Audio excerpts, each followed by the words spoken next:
All right, welcome everyone to a deep look into the paranormal podcast where mystery meets insight. I hope everyone's had a great and wonderful weekend as it finally decides to come to a close. I know not a lot of us are looking forward to the morning. Um, However, hopefully you are looking forward to this episode. We are going to be discussing um, Auschwitz concentration camp. You heard it. Every place, no matter how dark or light, does need to be talked about at some point or another. And we want to be as respectful and, informative as possible during this um, podcast episode. All right? Right. Uh, what ideas do you have for how to, or do you have a itinerary of what we're going to do first? And Yes, I do, okay, I was just actually. curious. I know you. I know behind the scenes you put a lot of work into these episodes, making sure it's ready. It's not off the cuff. It's Yes, you have everything sort of laid out already. So yes. I just want to give people that forewarning that, hey, this sometimes we will be touching up on sensitive subjects that are related to the paranormal or otherworldly or what have you. And I want to bring to light not only in a way their story, but how it's interlocked or connected. With that, okay, with that being said,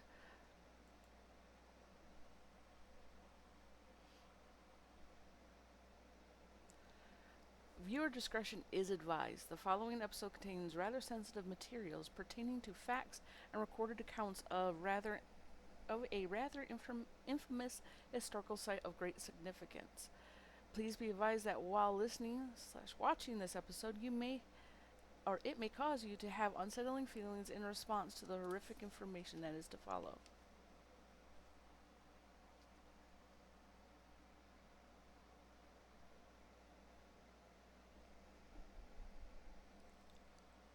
this is a rough one to get started. I know I'm sorry. it's a lot of tragedy, a lot of horrific tragedy, but turning a blind eye to it doesn't make it go away. No, it doesn't. Some of the front gates to the infamous Auschwitz. Do you know where Auschwitz is located currently? That's a great question. Honestly, Or what I country thought it's in? I don't think it's in Germany. No. I thought it was, but I don't. I want to say. I want to say it might be in. Oh, I It can't remember the name of it. it is Darn, located in Poland. Poland. Yeah. Okay. Yes. What is it infamously known for? Of course, the Holocaust. Its operation time was from May 1940 to January 1945. It originally started as the Polish Army barracks for their army, and since then has grown considerably. Um, Auschwitz is actually a large complex of 40 camps in one location. So it's a one huge compound. Okay. 40 camps. We Yes. had. That's the biggest location we've ever gone over. Because I know we had one of the asylums had like 26 buildings. Yes. But I believe I do have a picture of a map, a rough map of to kind of give you a scale of what it's like. Mm-hmm. But we can go over the pictures later on. Um, Auschwitz is was taken over by the German army, and or at the time they were fortunately called Nazis.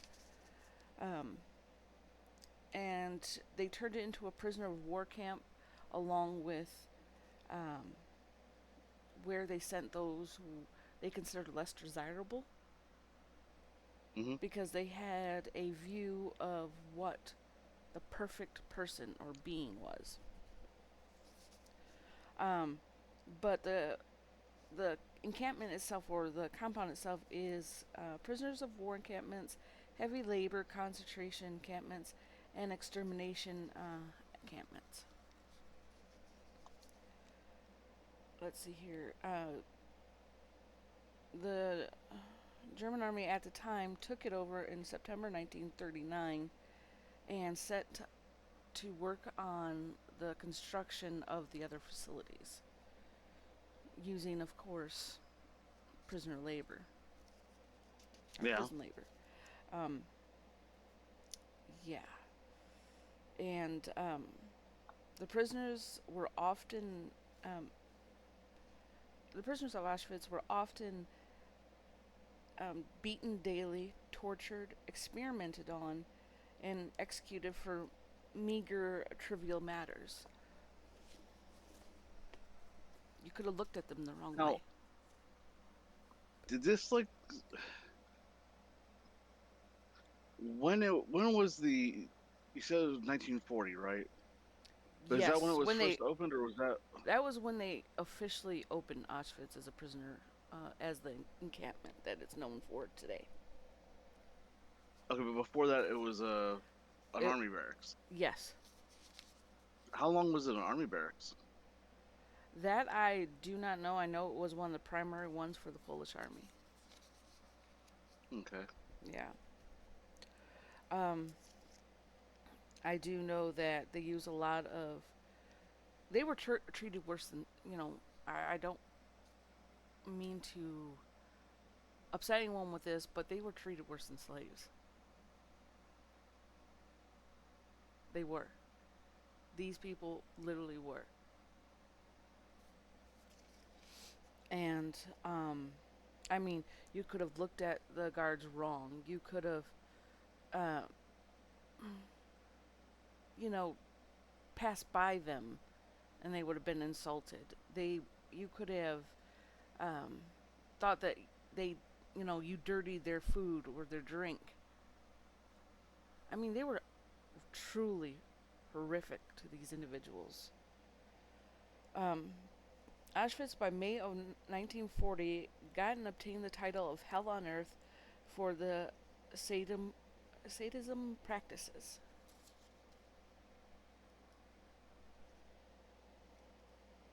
Okay. The first gassings took place in Block 11 around August of 1941.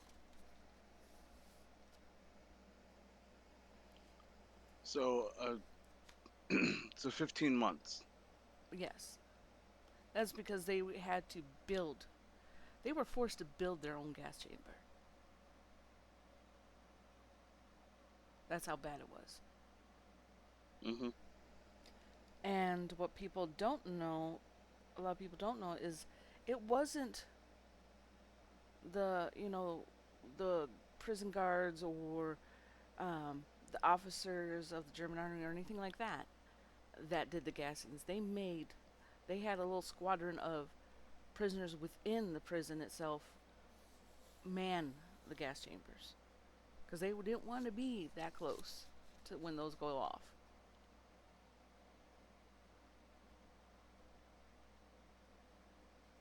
They knew what they were doing, like with the experimentations. The experimentations were to find ways to make it so where it was beneficial for the German army and inflicted as much pain and misery into their opponents.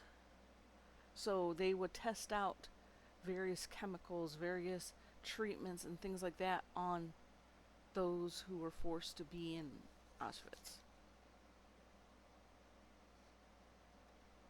Just the torture alone was horrifying. And here, let me go over this with you. We're going to talk a little bit about numbers, and you're good with numbers. Okay. Over the course of its operation, 1.3 million people were brought there. Hmm. 1.1 million of them were murdered. That is a hard number to get around. Yeah, it really is. Those that weren't gassed died of starvation, exhaustion, disease, beatings, and individual executions like firing squads and gallows.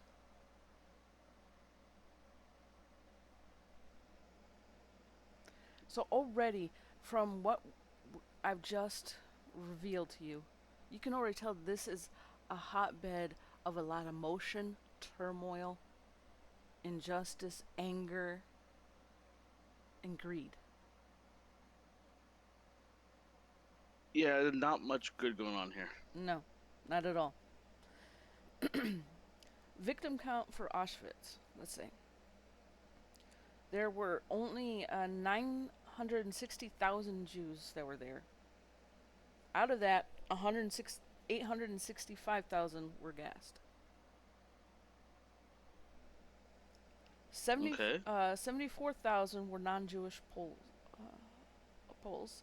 20,000 were Romani. 15,000 were Soviet POWs.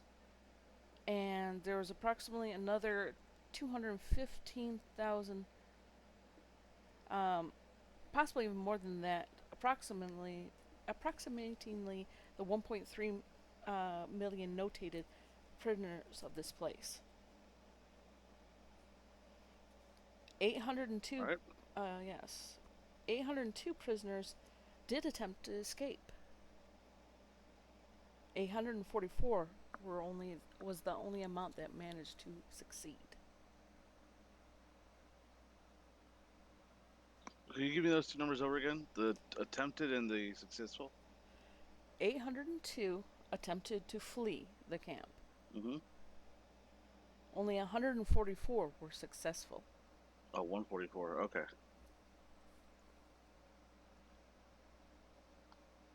Let that sink in. That's It's that's about 12, 13%. and that's still a significant amount of people. Hey, if I had a 10% chance at living I'm sure you'll versus knowing try. I was going to die, yeah. It's just And it's. that's Go ahead. kind of the sad thing that humanity doesn't realize. Um, we too often accept what we're given instead of trying to fight for what we deserve. In The fairness and number of justice. people, the number of people there who died far outnumber the number of people who were there in charge. Oh, significantly.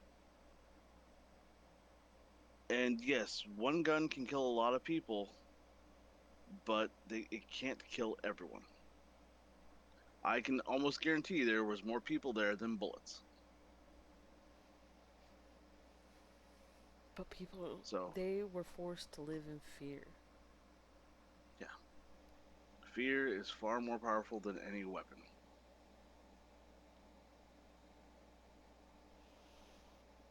Um, when let's see here. Uh, when it was finally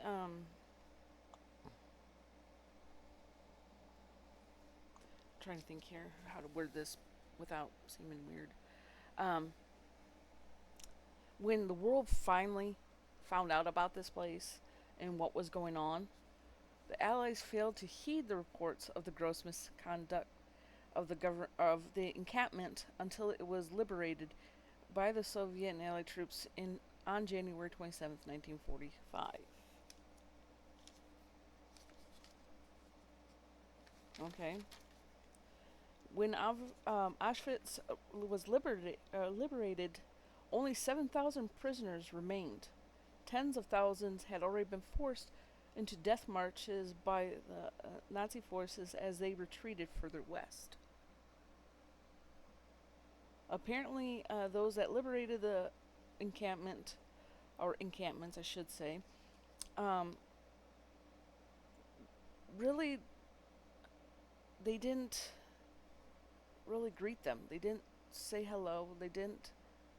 They couldn't even meet the prisoners' eyes. They felt horrified by what they were seeing. They just got them and got them out of there. Make sure they got some medical attention. But I'm wondering if it's because of guilt for not listening by turning that blind eye when they originally were told about it. What do you think? I think it's hard to say. This is literally something that you believe might be overblown, that your brain just can't really wrap itself around at first.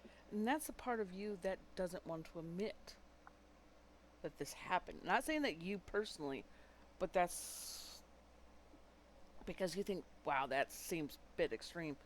But for the people that lived there, it was far worse than that. It's possibly your hope, because you would want to hope that there would be no one who would Yeah, that willingly too. do this sort of thing. And But then they, to see the horrors of humanity up front and right in your face, it's a completely different matter.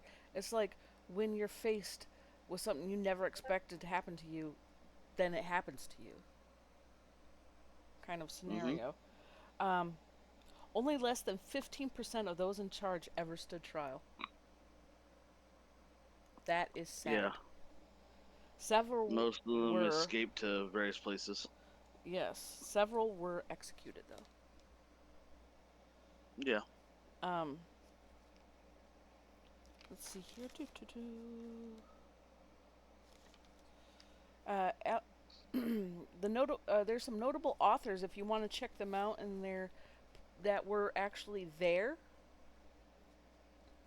um, for their different individual accounts. Primo Levi, Victor Franki,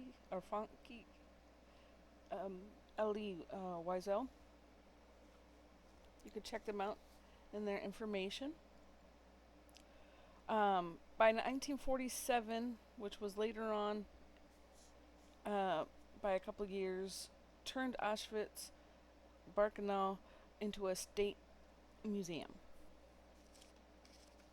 So basically, they preserved it as a historical site that is gone down in history as the largest mass murder site in the world. Okay. Um,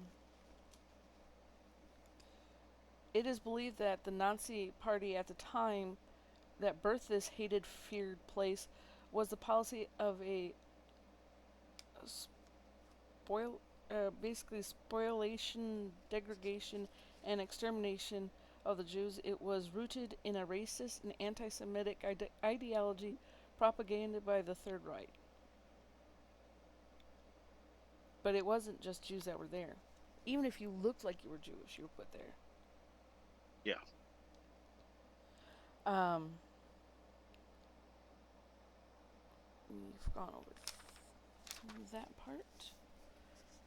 But, with every place, especially even horrible, horrific places like this, have. They are known to be haunted. There's known activity.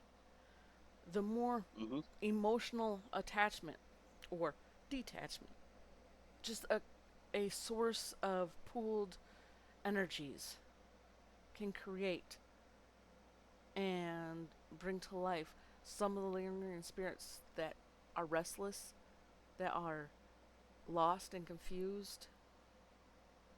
There are spirits still to this day that are known to have been seen walking the ground still.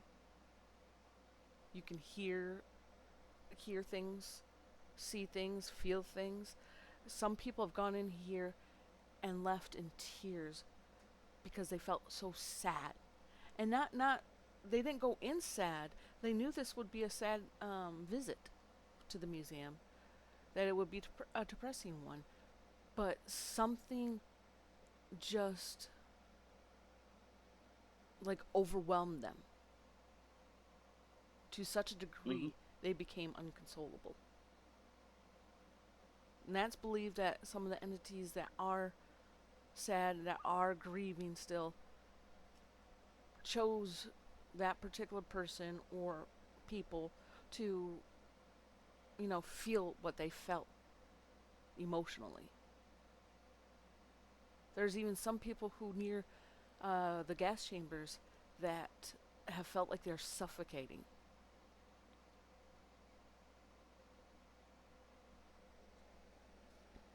It, like I said, this place is just horrific. Um, Okay. Couple questions. yes.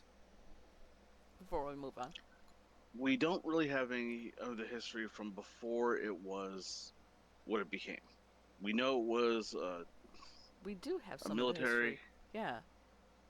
So that's but how far? We don't have like the hundred, because some of the places we've got the history of, we can see a definite pattern. Hundreds of years in the past, that was a site that bad things kept occurring, kept coming back to.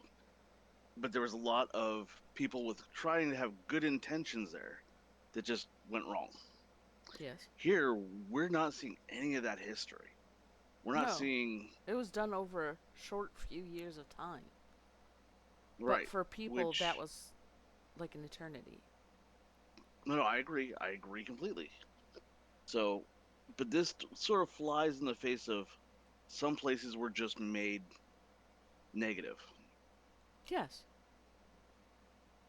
So I just this place was definitely I kind of made negative by greedy, you know, not just greedy human beings, but malicious.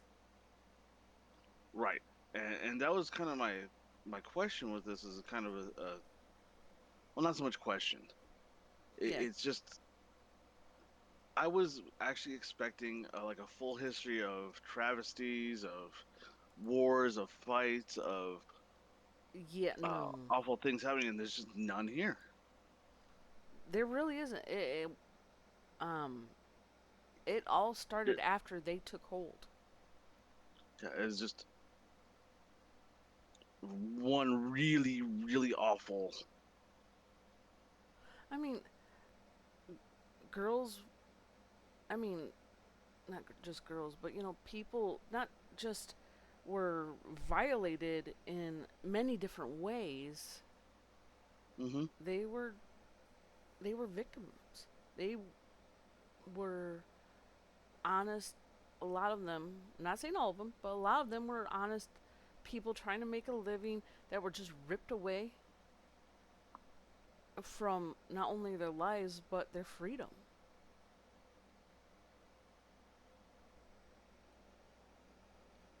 Okay, you said it nearly immediately was turned into a museum. Yes, a couple years later, after they were, liberated, it was turned into a museum to preserve the history. So, I believe, this is my own personal belief here. I believe they did it in an attempt to basically ensure that the memory of those lost didn't fade to time. Yeah, the saying is, those who choose to forget history repeat history. Yes, And we wanted to make sure that this would never be forgotten, so it should never be repeated. exactly. And even though there are people out there trying to remove, statues and what have you because they're offensive to look at, or trying to remove things from, books and texts, just because you do that does not mean it really goes away. The, the I don't want to say the ideology, but the reason for why it was there still happened. Just because ugly things happen in your past Hmm. doesn't mean you try and sweep it under the rug. That's a childish thing to do. Well, not just that, but if you think about it, you are ensuring that it will be repeated. Yeah. And that's something you don't want. We don't want stuff like what happened here in Auschwitz to happen again. Ever. It's bad enough it That's took the that ideal. long to stop it. Right. Um, I do have a slightly. It's. I don't want to say a personal accounting of Auschwitz, but it is something my history teacher experienced um, when he was in Washington D.C. about Auschwitz. Uh, you have a lot of national museums and historical sites there and what have you. Um, his, but he was going on a class trip and was a um, chaperone, but wasn't needed at the time, so he took some time to himself, and because they were all in a off doing something together and they had enough chaperones, so he opted to go for a light jog, just to clear his head, to figure things out, just time for himself. And don't Hmm. worry, it will be relevant. Um, and as he's jogging, he saw this long line of individuals of older generations, a few younger, and so he saw that it was a museum, um, and he wanted to check it out, see if it would be something that his group of kids would like, or to would be beneficial for them to see. And when he got in line, he was like, okay. He felt kind of out of place, but um, then he found out from some of those waiting to get in, especially from the lady who was in front of him, um, that it was a museum dedicated to Auschwitz and those that were imprisoned there and tortured. Okay? Okay. So they had a lot of different artifacts, different images on display, and telling stories. They had people who were there, who were actually at Auschwitz there, also giving, I don't want to say lectures, but speeches on, Presentations. yes, on their own personal experiences. And then he heard this gut curdling scream, cry of utter despair and pain, which of course would cause quite a commotion. So he went to find out what's going on to see if anyone needed help, and he found the lady that was standing in front of him, inconsolable, on the floor, in just livid tears. She was angry, she was frustrated, she was completely heartbroken. It was a picture of where they split off, to those who will work the concentration camps and to those who were going into the gassings. She found herself, her own image, in the line going towards the concentration camps. Her parents and grandparents were in the line going to the gas chambers. That's how she found out what happened to her parents. That is a that is a hard thing to go over. Yeah, she never knew. She had always hoped that they had gotten, but no. And that's even moving me to tears thinking about it. But, Okay, well this is I'm gonna put it but this way. This is all normal human awfulness. yes, but there is. I do have some notes on some of the hauntings, so let's Yep. proceed to that. Not that I want to get away from it. It is just heartbreaking. Really, it is. But a lot of the hauntings here are what they call residual, which means they have no inkling or knowledge of you being there. They are just going through repetition of what they had gone through, locked in a loop. But there's also a Hmm. lot of intelligent haunts there. Um, apologize. So, um, the hauntings aren't described as typical, but more intense, mixed with profound feelings of sorrow and dread. Some feel extreme sadness, dread, horror, and bouts of uncontrolled crying. Unexplained cold spots, feeling of being touched, and this is out in the middle of the field. This place has fields in between some of the encampments.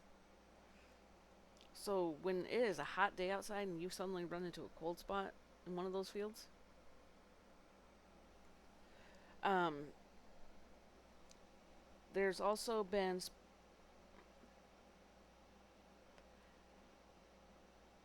a significant. Oh. I'm trying to word this without, seeming. No, I understand. I was worried you got disconnected. No. Um, a lot of those feelings of being touched or cold spots, even the sounds of disembodied crying, are more found next to the gas chambers and children's blocks. Um, here is something. Here is something that might catch you off guard. Okay? It is rumored that even when birds fly over and land in the camp, they won't sing. They remain silent until they've left.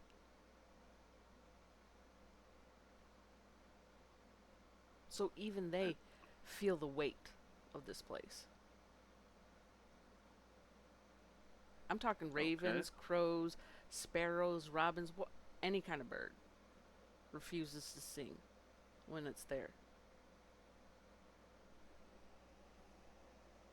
All right, that's interesting. Yeah. Some of the residents nearby, because it is actually close to a couple of towns, can still hear screaming and dogs barking from Auschwitz. That's only a few miles away. They can hear it.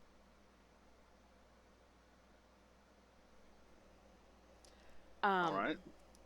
Yeah. Some visitors have claimed to have feeling like they've been trapped or hurt, being trapped and or hurted.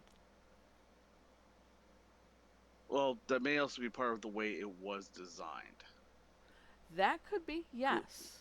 Because I'm fairly certain that they had engineers design it so that they could keep people funneled and keep a better control over where everyone was going. Yes, which we will be going over when we take our visual tour.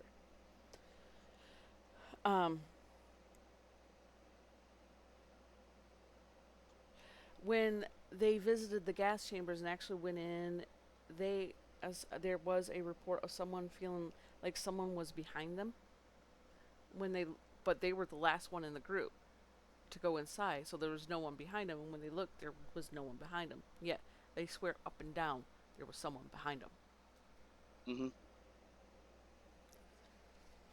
And then you've got people like I said before, touching, pulling, just cries and great sadness.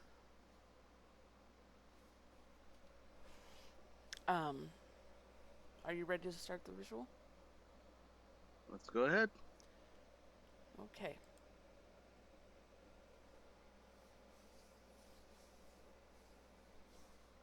This is where a lot of the individuals that ended up going to Auschwitz were herded onto, as you can see, the different various trucks of a train. They didn't have much on them outside of what they could carry, and that was it. And as you can see, they were funneled and pushed so they could get as much in as at a time, not caring about the comfort of others. A lot of these people thought maybe they're being, but no. Going to freedom, but no. A lot of them knew where they were being taken.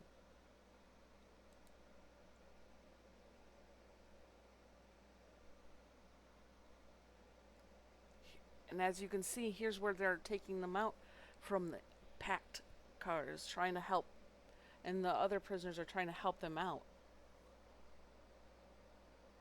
And these are legitimate photos.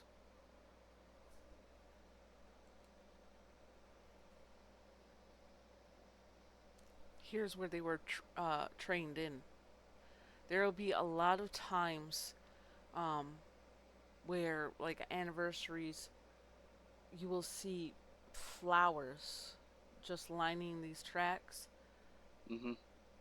um, in remembrance of those who had fallen here. And You this, see the other gates a lot more often. You don't see this gate most of the time. yes, this is where they were, dropped off. And this is where they were starting to form those lines. Remember the lines I was talking about?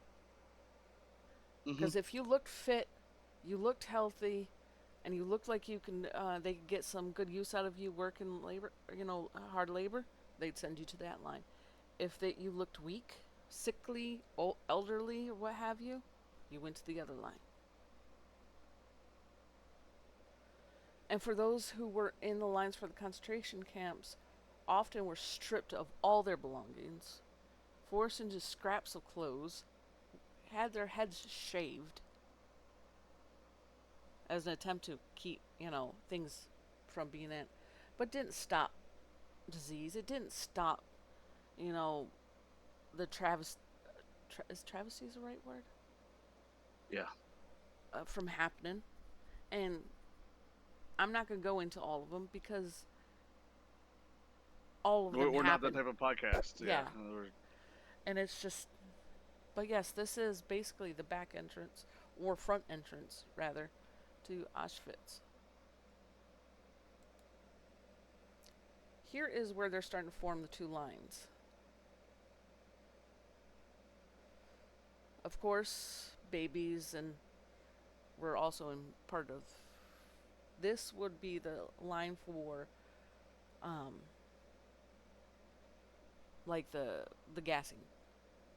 This was the line for the concentration camps. Okay. And mind you, they did not give you 3 meals a day. You got scraps if you got anything at all. Right.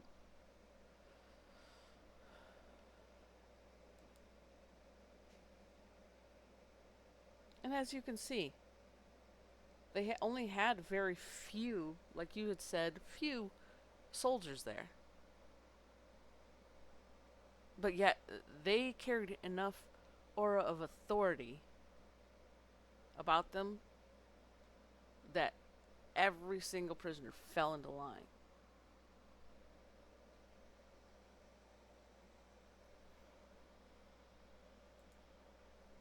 This is where they were often stripped of a lot of their belongings. They were thrown over here, where they would eventually be gone through to see if there's anything of actually value or worth, or to form maybe some clothes. Mm-hmm.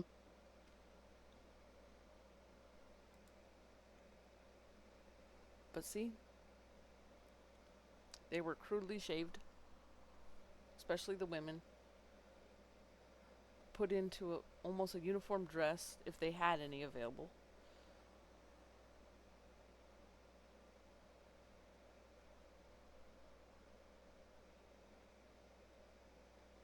You can see fear in some of their faces, anger in a lot of their faces, concern.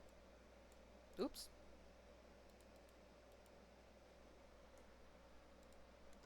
This is what the barracks for them looked like. They had to live like that, cramped, 3 to 4 in a bed, and they weren't that big, and they were stacked on top of each other. Some of them a lot of them had to sleep on the floor or standing up.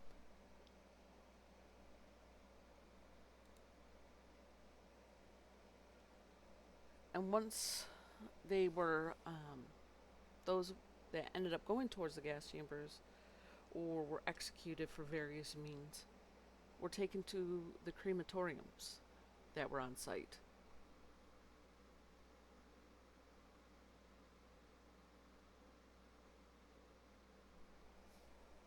And that's what these were. 1, 2, 3, 4, 5, 6, 7, 8, 9, 10, and more that way.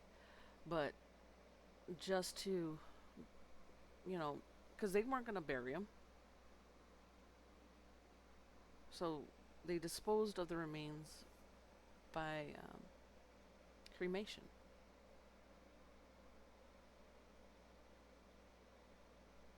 I'll be honest, cremation is also a lot healthier than the mass pits.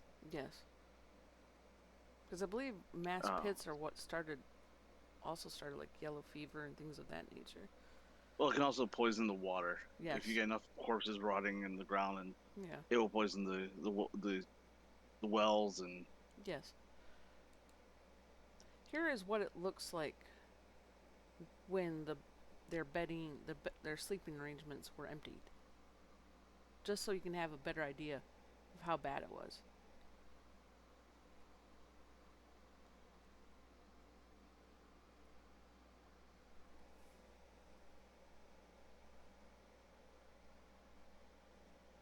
To me, that's just wow. Well, that feels like a prison. This is the front entrance to one of the gas chambers.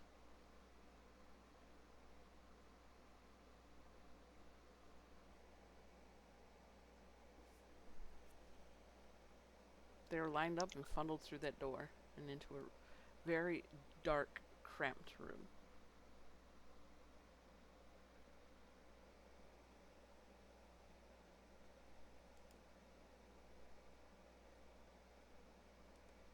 Here's part of another crematorium that still had the body chutes that brought the body into the furnace left intact. Okay. This is inside of a gas chamber.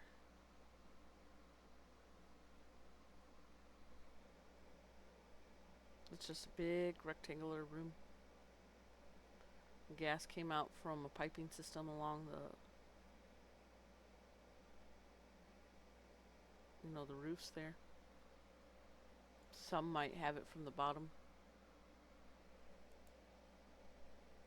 Here's Mm-hmm. here's the inside a little bit better.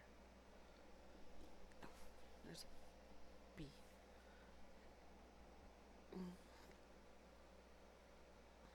You can still see the piping system right there.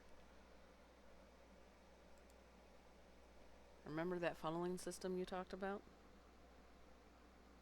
I definitely understand the use of gates. This is the route that the soldiers that had the dogs, the guard dogs, would walk up and down these in intervals, making sure no one was trying to escape. So not only did you have to find a way out from one gate, but another gate or fence line, and you had to be quick about it, otherwise you were caught or shot to death. Mm-hmm.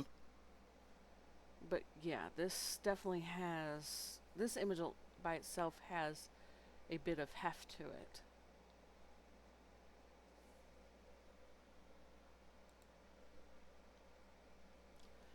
Here's one of those displays I was talking about in the museum. Not particularly in that museum in DC, but there could be a similar situation, one like this. These are shoes of the victims that were forced into those Mm-hmm. chambers. That's a lot.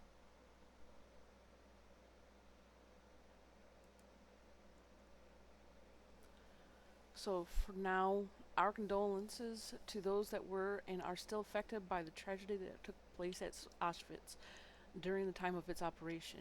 You have our deepest condolences and respect.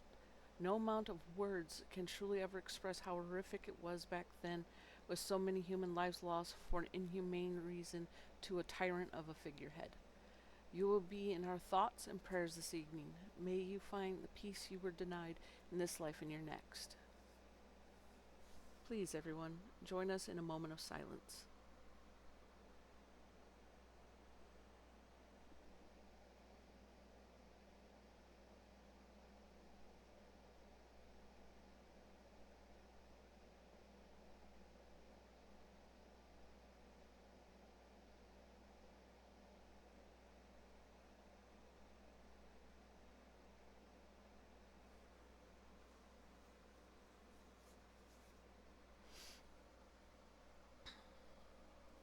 All right. Um, but as I said, this was a touchy subject one. It still moves me, even though I'm the one who did the research for it. I There's no amount of words to say how bad I feel for those that were affected and are still haunted to this day from it.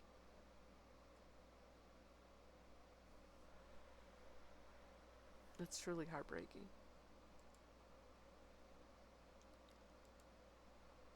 Don't you believe so?